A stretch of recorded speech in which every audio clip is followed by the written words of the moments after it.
তো অখণ্ড ভারত তো হিন্দুদের কোনোদিন প্রতিষ্ঠাই হয়। অখণ্ড ভারত প্রতিষ্ঠা যদি হয়ে থাকে মুসলমানদের হয়েছিল বাদশাহ আলমগীরের আমলে। বলেন আল্লাহু আকবার। তথা একদম কাবুল থেকে নিয়ে শুরু করে একদম আরাকান পর্যন্ত এই পুরো ভারত উপমহাদেশে অখণ্ড ভারতে কার শাসন চলতেছে? মুসলমানদের শাসন, বাদশাহ আলমগীরের শাসন 50 বছর। তো অখণ্ড ভারত চাই, তো অখণ্ড ভারতটা আমাদের লাগবে, মুসলমানদের লাগবে, বাদশাহ আলমগীরের অখণ্ড ভারত। আমরাও অখণ্ড ভারত থিওরিতে একমত, তবে সে অখণ্ড ভারত কাদের হবে? মুসলমানদের হবে, বাদশাহ আলমগীরের অখণ্ড ভারত। তো বাদশাহ আলমগীরের সময় গোটা পৃথিবীর জিডিপির 25 থেকে 30% জিডিপির মালিক ছিল ভারত, গোটা পৃথিবীর জিডিপির। আর ব্রিটিশরা যখন চলে যায় তখন গোটা পৃথিবীর জিডিপির 5%-এরও মালিক ভারত। তাহলে বাদশাহ আলমগীর থেকে ব্রিটিশ কোন সময় ভারত বেশি ধনী ছিল? বাদশাহ আলমগীরের সময় ভারত বেশি ধনী ছিল। গোটা ভারতে ন্যায় নিষ্ঠা প্রতিষ্ঠা ছিল। কোনো হিন্দুর উপর তার ধর্মের কারণে জুলম করা হয়, কোনো হিন্দুর উপর তার ধর্মের কারণে তার মন্দিরে আঘাত করা হয়, যে ধর্মের কারণে যেটা হিন্দুদের মন্দির ভাঙ্গ, এই কারণে একটা মন্দিরও ভাঙ্গা হয়। জোরপূর্বক কাউকে বলা হয়নি যে আসে ইসলাম গ্রহণ করে। ভারতের স্বর্ণযুগ ছিল বাদশাহ আলমগীরের যুগ। আর আজকে তারা বলতেছে যে বাদশাহ আলমগীর আমাদের শত্রু, আজকে তারা বলতেছে মোগলরা আমাদের শত্রু। তো মোগলরা যদি তোমাদের শত্রু হয়, বাদশাহ আলমগীর যদি তোমাদের শত্রু হয়, তাহলে ব্রিটিশরা তোমাদের বন্ধু। তাহলে তোমরা কিসের আজাদী আন্দোলন করেছো ভারতে? এত যে বলো 1947-এর স্বাধীনতা, যদি শত্রুই হয় মোগলরা, তাহলে স্বাধীনতা কার থেকে নিয়েছে? সম্মানিত উপস্থিতি, ইতিহাস কেমনভাবে বিকৃত করা হয়েছে। বিদ্বেষ অন্তরের মধ্যে ঢুকতে ঢুকতে এই পর্যায়ে বিদ্বেষ গেছে, যখন আন্দোলন হচ্ছে বাদশাহ আলমগীরকে তার কবর থেকে তুলে, তার কবর মহারাষ্ট্র থেকে বের করে দিতে হবে, আওরঙ্গাবাদ থেকে বের করে দিতে হবে। অথচ সে এত মহান শাসক ছিল যে কোরআন লেখে সেটা বিক্রি করে এবং হাতে টুপি সেলাই করে সেটা বিক্রি করে নিজের সংসার চালাতেন।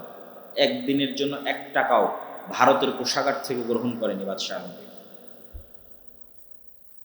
এবং তাদের বাপদাদারা সবাই বড় বড় মাজার তৈরি করেছে, তাজমহল, আরো বড় বড় মাকবারায় হুমায়ুন, বাবরের মাকবারা, হুমায়ুনের মাকবারা। বাদশাহ আলমগীর ওসিয়ত লিখে গেছে যে আমার যেখানে কবর হবে সেখানে উপরে কোনো ছাদ থাকবে না, সম্পূর্ণ মাটি বরাবর কবর হবে, মানুষ যেন চিনতেই না পারে যে এটা বাদশাহ আলমগীর, উপরে কোনো ছাদ থাকবে না। খুবই আল্লাহওয়ালা পরহেজগার মানুষ ছিলেন। এখন বলতেছে তার লাশ যেন কবর থেকে বের করা হয়। তো এই হলো পিছনের হিস্ট্রি এবং কারণ বিদ্বেষের। এবং বিদ্বেষটা অযৌক্তিক, এবং বিদ্বেষটা অগ্রহণযোগ্য, এবং বিদ্বেষটা মিথ্যার উপর প্রতিষ্ঠিত। আর এই বিদ্বেষ দিন দিন আরও বাড়ছে। কিন্তু এটাও আশ্চর্যের বিষয় না। আশ্চর্যের বিষয় হচ্ছে ভারত 47-এ প্রতিষ্ঠা হয়েছে সেকুলারিজমের উপর, বাংলাদেশ আর পাকিস্তান 47-এ প্রতিষ্ঠা হয়েছে ধর্মের উপর। আর ভারত প্রতিষ্ঠা হয়েছে সেকুলারিজমের। আজ 70-75 বছর পরে সে ভারত ফিরে গেল ধর্মে, কট্টর ডানপন্থী হিন্দুত্ববাদীতে ফিরে গেল।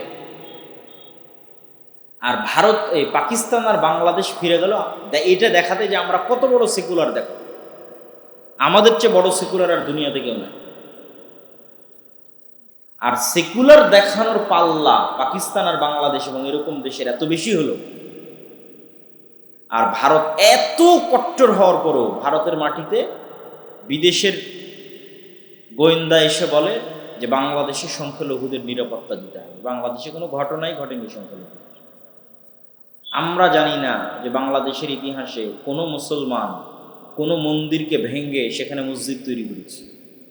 একটা উদাহরণ যে বাংলাদেশের ইতিহাসে বা পাকিস্তানের ইতিহাসে কোথাও একটা মন্দির ভেঙে সেখানে মসজিদ তৈরি করা হয়েছে, কোথাও কোনো হিন্দুকে গণপিটুনিতে হত্যা করা হয়েছে, নাই। এর বিপরীতে অহরহ ঘটতেছে ভারতে। মসজিদ ভাঙ্গো, এটা নাকি আগে মন্দির ছিল, সব মসজিদই নাকি আগে মন্দির ছিল, এই জন্য সব মসজিদ ভেঙে মন্দির তৈরি। আর যে কোনো মুসলমান যদি শুধু বোঝা যায় যে হ্যাঁ তার কাছে গরুর গোস্ত আছে বা ছিল বা ফ্রিজে আছে, ওকে ধরে হত্যা করে। অথবা হোলি খেলায় অংশগ্রহণ করেনি তাকে হত্যা করে, অহরহ প্রতিদিন ঘটতেছে। তাহলে সংখ্যালঘু নির্যাতন কোথায় হচ্ছে? ভারতে হচ্ছে। এবং দেখেন যে আমরা যতই ডক্টর ইউনূস সরকারের প্রশংসা করি, তারপরেও এটা বাংলাদেশের সেকুলারিজম এবং নতজানু নীতির প্রমাণ। হ্যাঁ, বাংলাদেশের সরকার বাংলাদেশের চাহিদার কথা বলেছে, বাংলাদেশের স্বার্থের কথা বলেছে। আর নরেন্দ্র মোদী ফেসবুকে পোস্ট দিয়েছে যে আমি ডক্টর ইউনূসকে বাংলাদেশে অবস্থানরত হিন্দুদের নিরাপত্তার বিষয়ে আমার কনসার্ন জানিয়েছি।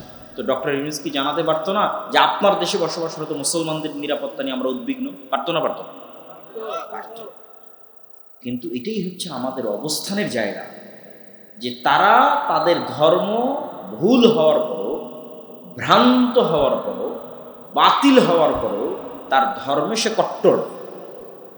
আর মুসলমানের দিন সত্য, মুসলমানও জানে, ডক্টর ইউনূসও জানে যে ইসলাম একটা সত্য ধর্ম, সত্য দিন, সবাই জানে মুসলমান। কিন্তু মুসলমানেরা এই দিনের উপর কট্টর নয়। কে কত কম্প্রোমাইজ করতে পারে, কে কত সেকুলার হতে পারে। আমাকে যদি এক গালে একটা থাপ্পড় মারে আর এক গাল পেতে দিয়ে বলো ভাই এটা তো মারেল, কেন? আমি সেকুলার। তাহলে তারা ভ্রান্তির উপর কট্টর, আর মুসলমানেরা সত্যের উপর সেকুলার, সত্যের উপর কম্প্রোমাইজ করছে। এই জন্য আমি আমার আজ থেকে 3-4 মাস আগের বক্তব্যগুলোতে বলেছি যে বাংলাদেশের লোকজন ফেসবুকে প্রচুর লেখালেখি করে, ট্রল করে ভারতের লোকজনকে নিয়ে, ইদানিং তো আরও বেশি। তখন আমি উত্তরে বলেছি, সব জায়গায় বলেছি যে তোমরা যে বলতেছো যে তারা হচ্ছে গোমূত্র পান করে অথবা গোবর পান করে, এই জন্য তাদের গায়ে শক্তি নাই, তারা ভীরু কাপুরুষ, আর আমরা মহাশক্তিশালী, আমরা গরুর দুধ পান করি, উমুক তুমুক ইত্যাদি, আমরা একদম ধুয়ে ফেলে দেবো, এই করে নেবো, সেই করে নেবো, অসংখ্য কথাবার্তা। তো কিন্তু এটার মানদণ্ডটা কোথায়? এটার মানদণ্ডটা যে জায়গায়, সে জায়গায় দাঁড়ালে তুমি ফেল হয়ে যাবে। এটার মানদণ্ডটা হচ্ছে সে গরুর মূত্র তার দিনের অংশ মনে করে খায়। বুঝেননি মনে আমার কথা? গরুর মূত্রের মতো একটা বিষয় বা গোবরের মতো একটা বিষয়কে তার দিনের উপর সে কট্টর কত, যে এইরকম একটা ভুল বিষয়কেও সে পান করে তার দিনের উপর কঠোরতার কারণে। তাহলে ও সাহসী। আর তুমি যদি সাহসী হও, তুমি তো দাঁড়িয়ে রাখতে ভয় পেয়েছো, তুমি তো টাকনোর উপর কাপড় তুলতে ভয় পেয়েছো। কে কোথায় জঙ্গি বলে দেবে, কে সন্ত্রাসী বলে দেবে। বিদেশে যাবে, আমেরিকা যাবে, ইংল্যান্ডে যাবে, দাড়িকে কাটো, কাটে পাসপোর্টের জন্য দাঁড়াও, মাথা থেকে টুপিটি সরাও, সরে পাসপোর্টের জন্য দাঁড়াও। যে তুমি তো আগেই তোমার ধর্মকে বিক্রি করে দিয়েছো। তাহলে সাহসী কে? ও ভ্রান্তের উপর হতে পারে, কিন্তু ভ্রান্তের উপর কঠোরতা প্রমাণ করে যে ও প্রকৃত সাহসী। তোমার দিন সত্য হতে পারে, কিন্তু তোমার দিন সত্য হওয়ার পরও তোমার দুর্বলতা প্রমাণ করে তোমরা ভীরু কাপুরুষ। তাহলে এই জিনিসগুলোর সমাধান হচ্ছে, এই জন্য আমি বলেছি যে সারা পৃথিবী ডানপন্থী কঠোরতার দিকে যাচ্ছে।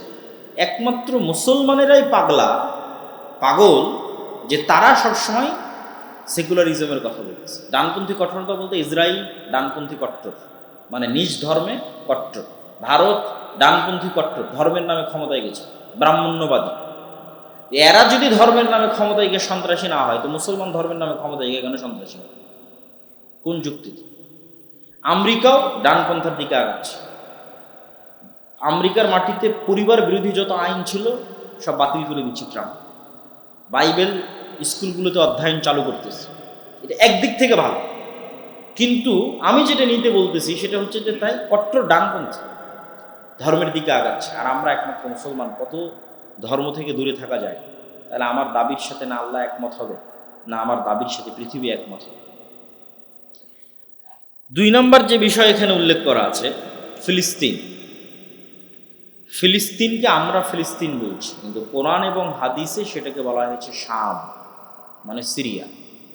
আজকের ইসরায়েলও সিরিয়া, আজকের ফিলিস্তিনও সিরিয়া, আজকের লেবাননও সিরিয়া, আজকের জর্ডানও সিরিয়া, আজকের সিরিয়াও সিরিয়া। এই যে 1947-এ ব্রিটিশরা যেমন এই পাকিস্তান আর বাংলাদেশকে ভাগ করে হিন্দুদের জন্য একটা বড় দেশ তৈরি করে দিয়েছে, এই ব্রিটিশরাই ওই আরবের সিরিয়াকে ভাঙ্গে টুকরা টুকরা করে ওর মধ্যে ইসরায়েলদের জন্য দেশ তৈরি করে দিয়েছে 1 বছর আগে পরে। আমাদের বিশাল অখণ্ড ভারত, মুসলমানদের অখণ্ড ভারতকে ভেঙে হিন্দুত্ববাদীদের জন্য একটা ভারত তৈরি করে দিয়েছে 47-এ, আর মুসলমানদের বিশাল অখণ্ড মধ্যপ্রাচ্য আরব ভূখণ্ডকে ভেঙে 1948-এ ইহুদিদের জন্য তৈরি করে দিয়েছে ইসরায়েল। 1 বছরের ডিফারেন্স। সবগুলো শাম, সবগুলো সিরিয়া। এই জন্য প্রথমে মাথায় রাখতে হবে শাম, দ্বিতীয়ত মাথায় রাখতে হবে মসজিদে আকসা ও তার পার্শ্ববর্তী অঞ্চল। মসজিদে আকসা এবং তার পার্শ্ববর্তী অঞ্চলকে আল্লাহ কোরআনে 2 বার বলেছে বরকতময়, আর 2 বার বলেছে পবিত্র ভূমি। একবার আল্লাহ সুবহানাহু ওয়া তাআলা বলছে সুবহানাল্লাযী আসরা বিআবদিহি লাইলাম মিনাল মাসজিদিল হারামি ইলাল মাসজিদিল আকসা আল্লাযী বারাকনা হাওলা। মহাপবিত্র সেই সত্তা যে তার বান্দা মুহাম্মদ সাল্লাল্লাহু আলাইহি সাল্লামকে রাতের বেলা মক্কার মসজিদে হারাম থেকে দূরবর্তী মসজিদে আকসায় সফর করিয়েছে, সেই দূরবর্তী মসজিদ যার চারিদিক আল্লাহ বরকত দিয়ে ঘিরে দিয়েছে। বলেন আল্লাহু আকবার। কোরআনের আয়াতের অনুবাদ আল্লাযী বারাকনা হাওলা, যে মসজিদ আকসার চারিদিকে আমরা বরকত দিয়ে ঘিরে দিয়েছি। 2 নম্বর আয়াত ওয়া নাজ্জাইনাহু ওয়া লূতান ইলাল আরজিল্লাতি বারাকনা ফিহা লিল আলামিন। আমি আল্লাহ ইব্রাহিমকে আশ্রয় দিয়েছি, লূতকে আশ্রয় দিয়েছি পৃথিবীর ওই মাটিতে, যেই মাটিতে আমি বরকত রেখেছি সারা পৃথিবীর মানুষের জন্য। বলেন আল্লাহু আকবার। কোরআনের আয়াতের অনুবাদ করতেছি। আল্লাহ বলছেন আমি ইব্রাহিমকে আশ্রয় দিয়েছি আর লূতকে আশ্রয় দিয়েছি ওই মাটিতে। ইব্রাহিমকে কিভাবে? ইরাক থেকে যখন তার বাপ বের করে দিলেন তখন। লূতকে কিভাবে? লূতের সম্প্রদায়ের শহর আল্লাহ উল্টিয়ে দিয়ে যখন ধ্বংস করে দিলেন তখন লূত আলাইহিস সালাম সহ ঈমানদাররা পালিয়ে যেখানে আশ্রয় নিয়েছিল। আর ইব্রাহিম আলাইহিস সালাম ইরাক থেকে বাপের বাড়ি থেকে পালিয়ে যেখানে আশ্রয় নিয়েছিল। তাহলে ইব্রাহিম পালিয়ে আশ্রয় নিলেন, লূত পালিয়ে আশ্রয় নিলেন যেই জায়গা, সেই জায়গাকে আল্লাহ বলছে সারা পৃথিবীর মানুষের জন্য বরকত নেই। সেটা হচ্ছে মসজিদ আকসা এবং তার পার্শ্ববর্তী, সেটাই জেরুজালেম, সেটাই শাম। এই জন্য মুহাম্মদ সাল্লাল্লাহু আলাইহি ওয়াসাল্লামের দারুল হিজরা মদিনা। মুহাম্মদ সাল্লাল্লাহু আলাইহি ওয়াসাল্লাম মক্কা থেকে হিজরত করেছে মদিনা, আর মুহাম্মদ সাল্লাল্লাহু আলাইহি ওয়াসাল্লামের পিতা ইব্রাহিম আলাইহিস সালাম হিজরত করেছে ইরাক থেকে শাম। এই জন্য দিন 2 জায়গাতে কিয়ামত পর্যন্ত থাকবে। একটা মুহাম্মদ সাল্লাল্লাহু আলাইহি ওয়াসাল্লামের হিজরত স্থল মদিনায় কিয়ামত পর্যন্ত দিন থাকবে, আর একটা পিতা ইব্রাহিম আলাইহিস সালামের হিজরত স্থল শামে কিয়ামত পর্যন্ত দিন থাকবে। হকপন্থীরা থাকবে শামে। এই জেরুজালেমের মাটিতে অসংখ্য নবী এসেছে। ইব্রাহিম আলাইহিস সালামের 2 সন্তান, বানু ইসরাইল, বানু ইসমাইল। বানু ইসমাইলের বংশে মুহাম্মদ সাল্লাল্লাহু আলাইহি ওয়াসাল্লাম, আমরা বানু ইসমাইল।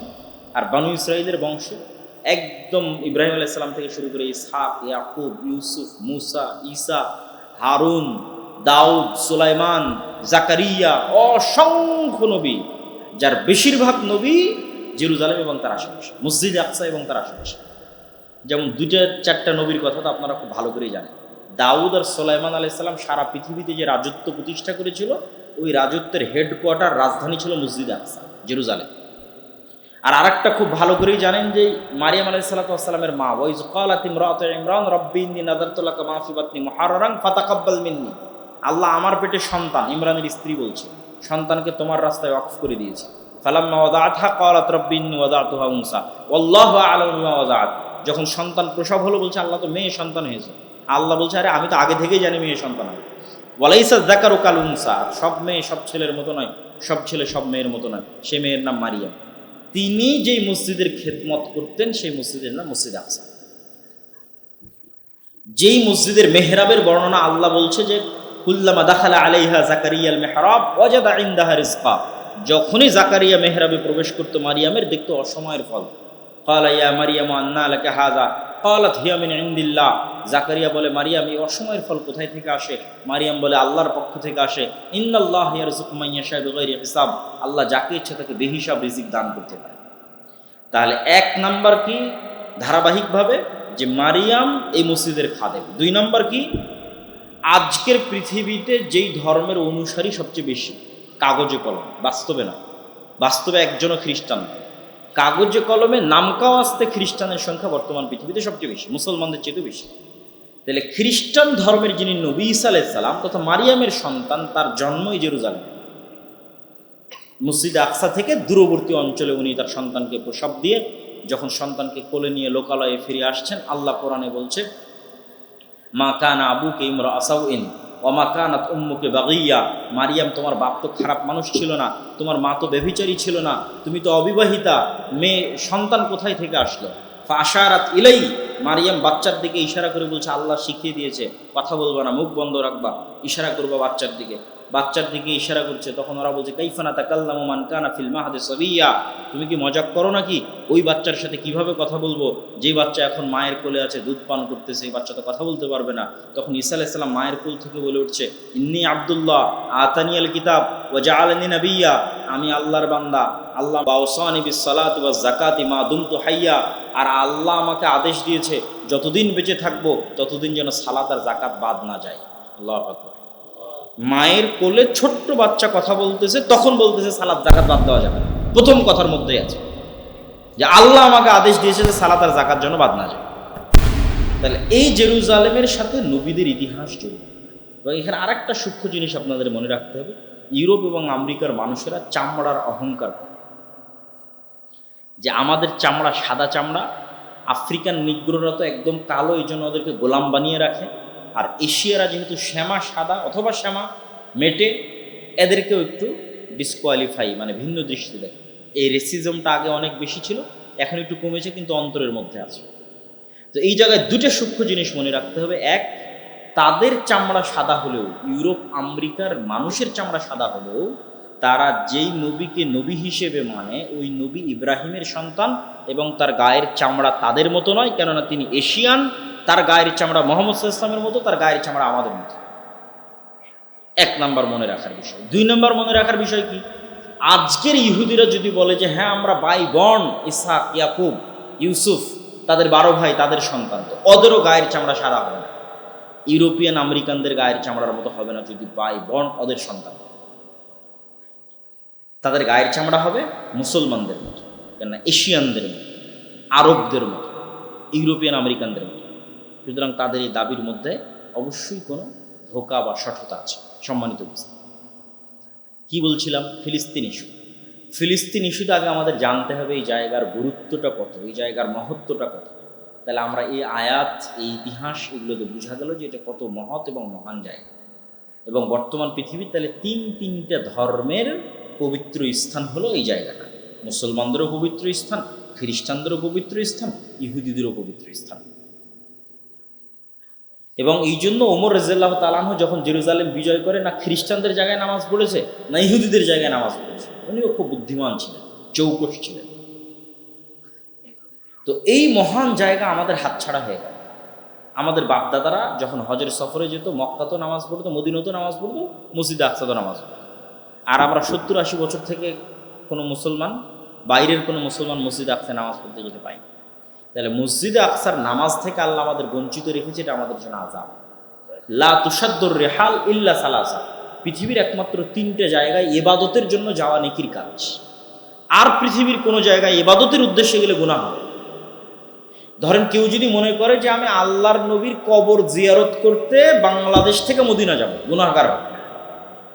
বুঝেন? কিন্তু আপনি এখান থেকে পাসপোর্ট করলেন, ভিসা করলেন, আপনার নিয়ত আল্লাহর নবীর কবর জিয়ারত করব, গুনাহগার। এই নিয়তে যে আল্লাহর নবীর কবর জিয়ারত করলে আমি বেশি কোনো নেকি পেতে পারি। নিয়ত কি হতে হবে? 3টে জায়গায় ইবাদতের জন্য যাওয়া যায়। 1, মক্কার মসজিদে হারাম। 2, মদিনার মসজিদে নববী। মসজিদ নববীতে চলে এসেছি, তাই এখানে আল্লাহর নবীর কবর আছে, তাই একটু জিয়ারতটা করে নিই, এটাতে সমস্যা। কিন্তু নিয়ত মসজিদে নববী। আর আরেকটা জায়গা, সেটা মসজিদে আকসা, যেখানে ইবাদত করার উদ্দেশ্যে সফর করলে নেকি, যেখানে সালাত আদায়ের উদ্দেশ্যে সফর করলে নেকি। কিন্তু আমরা কিন্তু সেই সালাতের নেকি থেকে বঞ্চিত, আল্লাহ বঞ্চিত করে দিয়েছি। তাহলে এই সম্মান আল্লাহ আমাদের পূর্ববর্তীদের দিয়েছে। কেন দিয়েছে? ওমর রাদিয়াল্লাহু তাআলা আনহু যেদিন, তাহলে এই প্রবলেমের সমাধান হয়ে যাবে। ওমর রাদিয়াল্লাহু তাআলা আনহু যেদিন জেরুজালেম বিজয় করবেন, তখন আবু উবাইদা ইবনুল জাররাহ 4000 সাহাবী সহ 12,000 সৈন্য নিয়ে জেরুজালেম ঘেরাও করে আছে। প্রায় 1 মাস থেকে ঘেরাও চলতেছে, রক্তপাত চায় না। পাদ্রীরা বলল, ঠিক আছে, আমরা শেষ পর্যন্ত আত্মসমর্পণ করতে রাজি আছি, চাবি হস্তান্তর করতে রাজি আছি, আমিরুল মুমিনিন খলিফাতুল মুসলিমিন আসতে হবে। আমাদের বইয়ে যার ভবিষ্যৎবাণী করা আছে সে আবু উবাইদা ইবনুল জাররাহ নয়। এখন তোমাদের যে প্রধান সেনাপতি, সে ওই ব্যক্তি নয় যার হাতে আমরা চাবি হস্তান্তর। আমাদের ধর্মীয় বইয়ে এগুলো লেখা নেই। তবে একজনের কথা লেখা আছে, তাকে আসতে হবে, তাকে আমরা যাচাই করি। তা আমিরুল মুমিনিন খলিফাতুল মুসলিমিনের কাছে চিঠি লেখা হলো, উনি আসলেন।